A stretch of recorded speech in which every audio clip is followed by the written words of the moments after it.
Hey friends, welcome back to She's At It Again. My name's Tanya, and I have a question for you. Have you ever gone to the supermarket and bought something out of the produce section and then thought, I don't even know how to cook this? Well, I did that one time, and it was a spaghetti squash. I had no clue what I was doing. I had to come home and look up instructions on, I think, Pinterest or something, maybe YouTube, I don't know. Anyway, I learned how to cook it, and I really liked it. But I want to share a recipe with you today, not only on how to roast a spaghetti squash where it turns out absolutely fabulous, you will be shocked at this, but also a sauce that goes on it. It's not a spaghetti sauce, it's unlike that. This is going to be a side dish for us later on, actually tomorrow. This is Saturday, and that'll be a side dish for lunch on Sunday, but it's so good. I think I could have probably eaten the whole thing because I've already filmed it a while ago, and I'm just doing the introduction right now, because if it wasn't going to turn out good, I wasn't going to make the video. I wasn't going to waste your time and mine too. So anyway, stick around, take a look at this, and if you've never had spaghetti squash, I think you'll be pleasantly surprised. Gather up all your gluten intolerant friends and tell them you're serving spaghetti, and they will be shocked as well. It doesn't taste exactly like pasta, but let me tell you, it doesn't fall short in the taste department. It's really, really nice, and it's so good for you. No, not a lot of carbs, so it's just kind of a win-win all the way around. I think you're going to like this, so stay tuned. Okay, here we have our spaghetti squash, and this is what it looks like. This is an organic one. This is kind of on the small side, but just get what you think your family is going to be using. And first of all, we want to wash this. It doesn't matter if it's organic or conventional or it grew in your backyard. Just wash it, because your knife is going to go through that outside peel and be touching the inside. And yes, it's going to be baked, but still, rather be on the safe side. Just get in the habit of washing things really well with soap and water before you cut into them, particularly things like melon and stuff like that that you're not going to cook. But we're going to wash this off, just because even if the workers in the field that harvested these had clean hands, you can't always guarantee that the people in the store who either put them on the area where they're supposed to be sold from, or the people shopping for them. I mean, every time I go in to look for something like this, I'm always moving them around and looking for which one I want, so I'm not going to grab the first one. All right, we're going to, you can slice these this way, or you can slice them this way, and it really does not matter. It's just going to be the strands of a spaghetti squash run from top to bottom. So if you want longer strands, cut it lengthwise. If you want shorter strands, you can cut it like this. You can even cut like this one in 3 different sections and have little rings of them. So I'm just going to cut this way.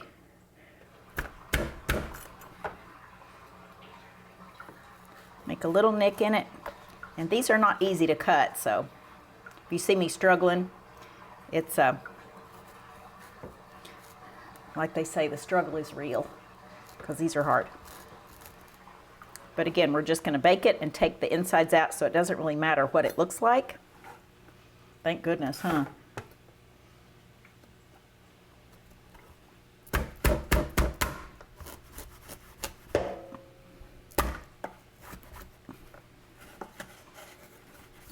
I have my oven preheating right now. I have it set at 460 degrees, and I know that's just a really weird temperature to have it set at, but I find that with that temperature, it gets that caramelization on top of the squash, and it just adds to the flavor so much.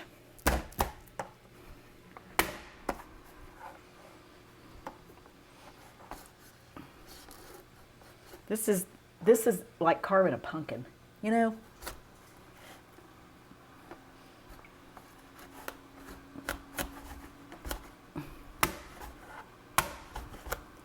I'm probably shaking the camera when I do that, sorry. Okay, so this is what the inside looks like, and we're just going to take and scrape these seeds out with our fingers. Now you can roast these seeds, they're totally edible. You can give them to somebody's chickens, which might be what I do. But we're just going to take and scrape these out as best we can. I have a doggy that's One is at my feet and one is running in here. Now she's at my feet because they think they're going to get something. They hear me opening up some kind of food and they just know I'm going to give them a piece of it. But I'm not. Okay, it doesn't matter about getting all of the strings and stuff out. Just try to get as much of the seeds out as you can. So this is what it looks like when you clean it.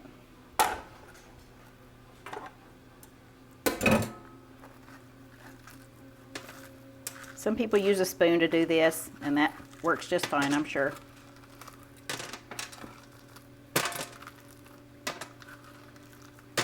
I don't even have a garbage disposal in my sink, so don't think I'm going to just run these down the drain and chop them up. I don't have a garbage disposal in my sink because people always cram stuff in there that isn't supposed to go in there.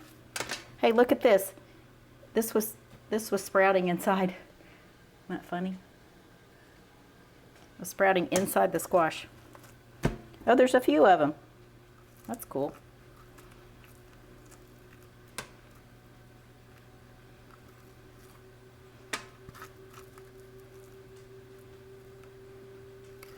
Yeah, I will clean all this stuff out of my sink, retrieve it to give to my friends' chickens. They'll enjoy that. All right, next thing we're gonna do, I had a bottle of avocado oil and I was gonna use it because these do cook at such a high heat, but I couldn't get the lid off of it. Who buys a brand new bottle of oil? And I mean, I might be an idiot sometimes, but I know how to follow directions with arrows. It told me to just unscrew the lid. I cannot figure out how to get it out. So that one's going back to the store. All right, we're gonna pour a little bit of olive oil in here in each one of these. And you gotta kind of work speedy quick because it kind of soaks into it. But all we're going to do is just rub it in there. I see a little remnant of a seed. I don't want that in there. So you're going to rub this over the top of it and the edges. I'll dip into the other one like it's a bowl. So just coat this in a nice coating of oil. That's another seed. Get out of there, little guy.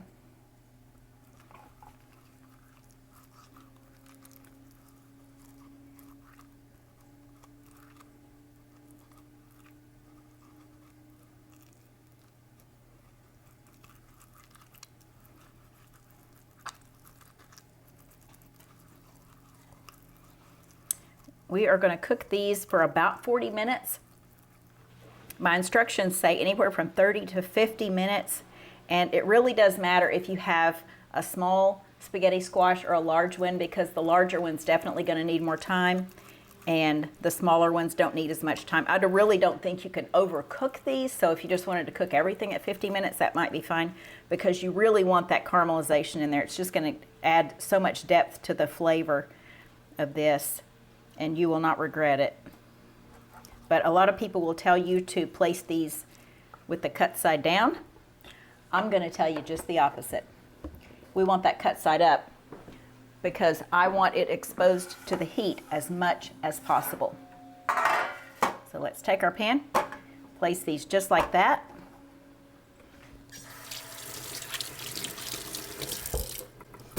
And we're going to pop them in the oven. So when I get these out, we will turn the camera back on and you can see what they look like at that point, all the caramelization on the top. So we're going to cook these for 40 minutes at 460 degrees. So I'm going to do that real quick. Okay, I realize that says 435 degrees, but guess what?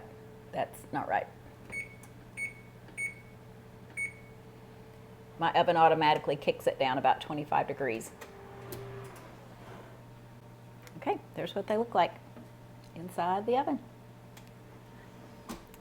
So yes, my oven is actually at 435, but I set it for 460. But because it's convection, it can cook at a lower temperature. All right, we'll be back in just a few minutes.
All right, our buzzer went off. We're gonna get our spaghetti squash out of the oven, see what it looks like.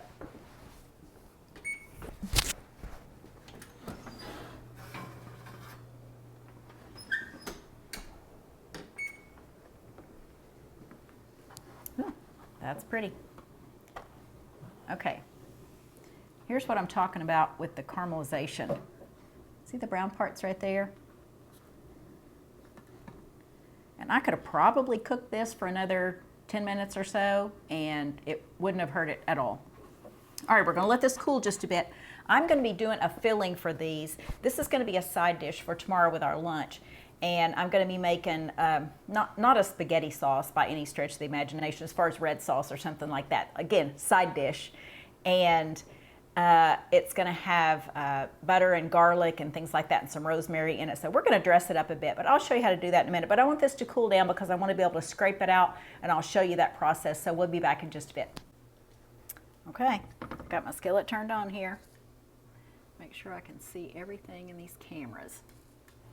These throw me for a loop. If I could just cook and like telepathically get the information to you, that would be great. But unfortunately, I am very, very technically challenged, and I've got lights and cameras and stands and microphones, and I can't remember to turn everything on. So we'll do the best we can. All right, let's get a knife from back here. I'm gonna start out by putting some butter in the skillet. I have my burner on about medium on this. It's not quite hot yet. This is just, it's a ceramic skillet, but it is not my favorite. It was given to me, just someone that didn't use it anymore. It was given to me, and they used it on such high heat that the bottom of it is round, so I can just rock it around like that. If I have to fry something and I need the heat to be up high, I have to place something underneath the handle here just to get it to make enough contact with the smooth top that it's kind of a challenge. Okay, we're going to start out with 2 tablespoons of butter.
Got my big old chunk of Parmesan Reggiano that our friend Meb sent me directly from Italy. That's where he lives, and he was an exchange student here in our town.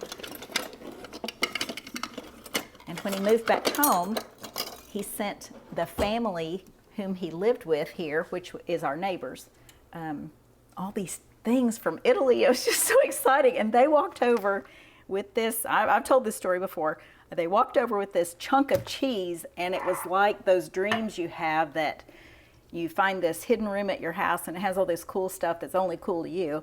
But I'm telling you, that was a fun thing to open the door and have somebody holding in their hand saying, "You want this cheese?" I'm like, is that even a question for me? Do I want a giant chunk of cheese? You are my best friend.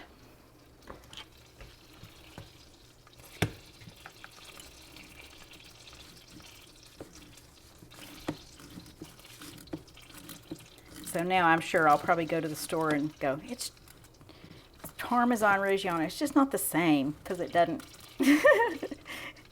even though it's probably exactly the same thing, I'm sure, but because it didn't come in the mail and was given to me by somebody directly coming from Italy. That was just a fun thing to happen. All right, set this aside a bit.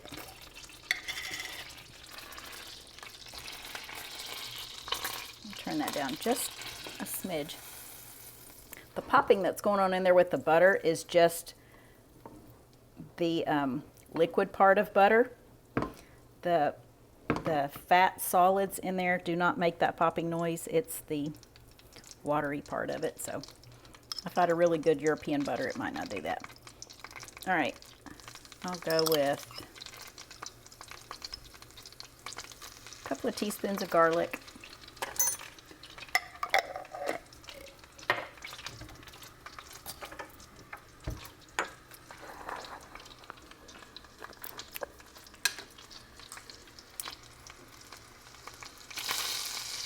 Some salt. I use butter that is not salted, always, without exception. I don't buy salted butter. So we want to have enough salt in that.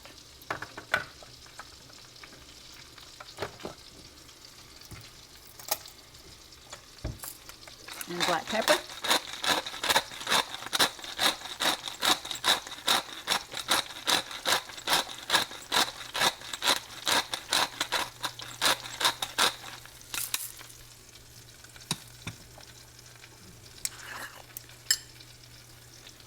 And this is just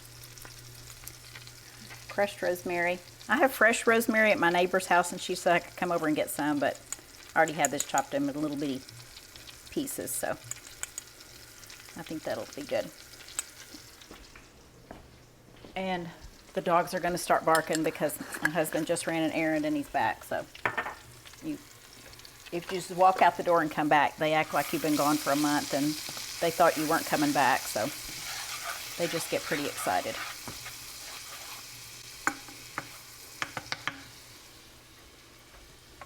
All right, to that I have the juice and the peel of 1 lemon.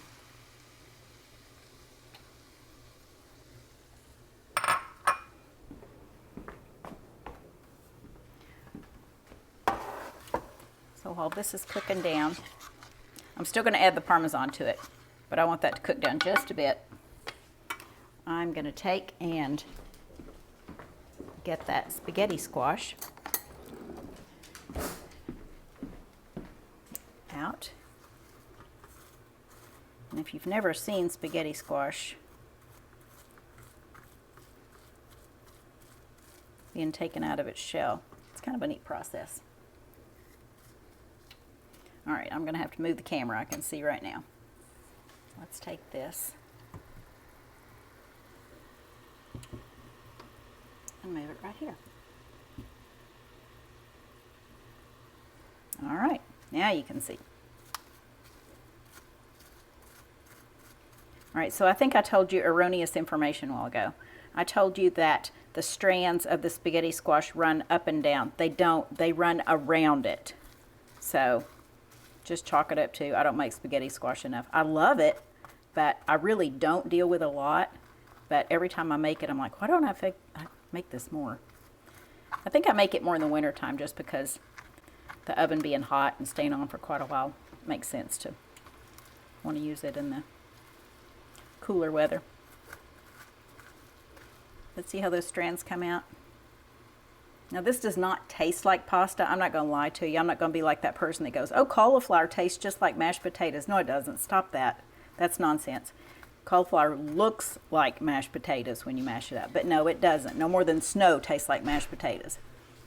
But this does not taste like pasta, but it still has a very good flavor to it, and I can't say that one is better than the other. It's definitely, pasta is definitely starchy when you eat it. This is not starchy. This is like a vegetable, but it's not one of those vegetables that the flavor of it is overpowering. You taste your toppings and your sauce a lot more than you taste it.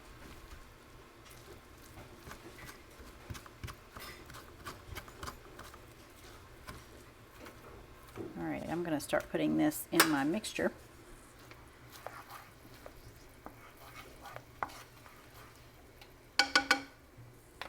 Let's turn the camera this way so we can see both of it.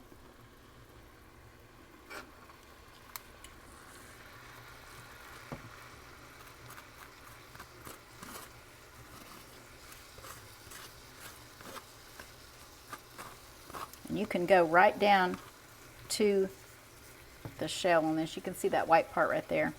That is just the inside of the shell. It's still a little bit hot on the bottom, so I'm kind of gingerly touching it with my hand. I'm not that brave.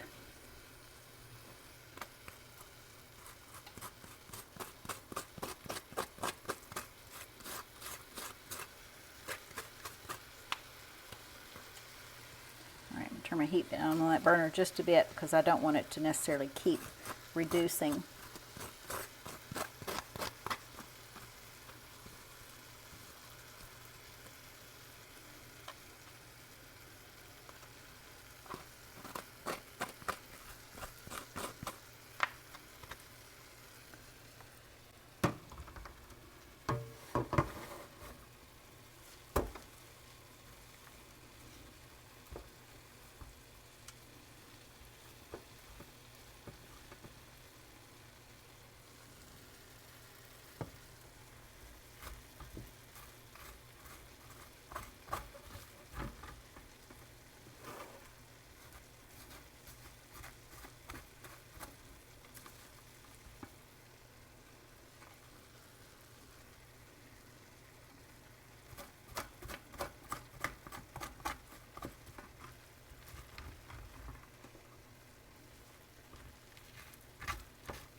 And I bought this spaghetti squash at our local Good Measure market, and they always have plenty of different kinds of squashes in there. It's kind of impressive. It's not a huge store, but the things that they have are just really good quality.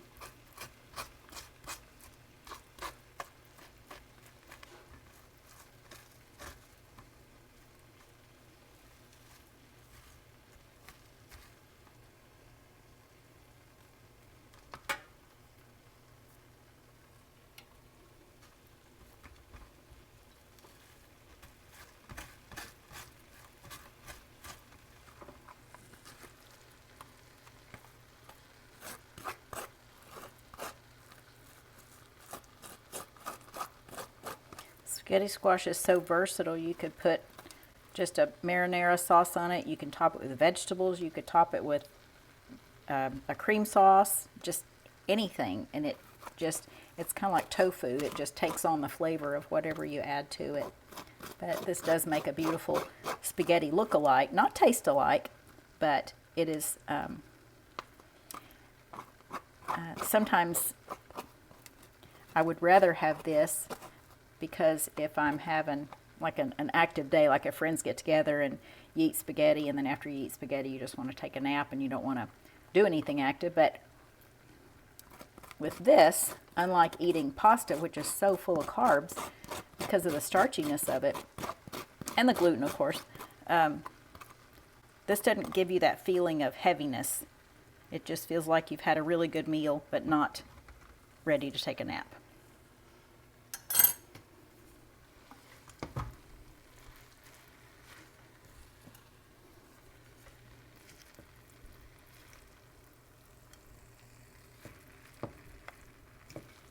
Smells really, really good. That lemon in there smells fabulous. And of course the garlic does too. All right, I think I'm going to put this in a casserole dish and then top it with my Parmesan. Toss it around a bit more in there. And maybe even put a few fresh basil leaves chopped up. I went out and got some of that out in the yard the other day. It's still warm enough here to where the basil is just growing prolifically. It just never slows down. In the super hot weather, it kind of goes nuts and starts going to seed, but I try to keep it picked off as much as I can so it will stay good. Once it goes to seed, they say it gets better. I honestly can't really tell the difference. Maybe I'm just dumb, but we've got basil in flower pots all over the place, so I like to go out and pick it whenever I can. All right, we're going to get this placed in a casserole dish and top it with some Parmesan, and I'll come right back and show that to you. I want y'all to see what this looks like. This is just all that spaghetti squash that was in the skillet put into a pan, and I just tasted it. Okay, I had to sneak a bite. It tastes so good. It does not even need the cheese to it, but I'm gonna go ahead and put the cheese on it because this is not for today. So we're not gonna eat this today. This is for, sorry, I'm blocking the camera. This is for tomorrow when we have lunch. And this will just be a side dish. But this may be what I eat the most of. This is fabulous. That lemon and that rosemary and the garlic. Oh my goodness. This is really nice. This might be my new favorite side dish. I don't know. Anyway, if I don't remember to video the final product tomorrow at lunch, y'all just forgive me. Move on. Watch the next video. But I can promise you it's going to taste good. Okay, a little bit of Parmesan. Spread it around evenly. So, okay, now you got to look at it. Those lights are super bright, aren't they?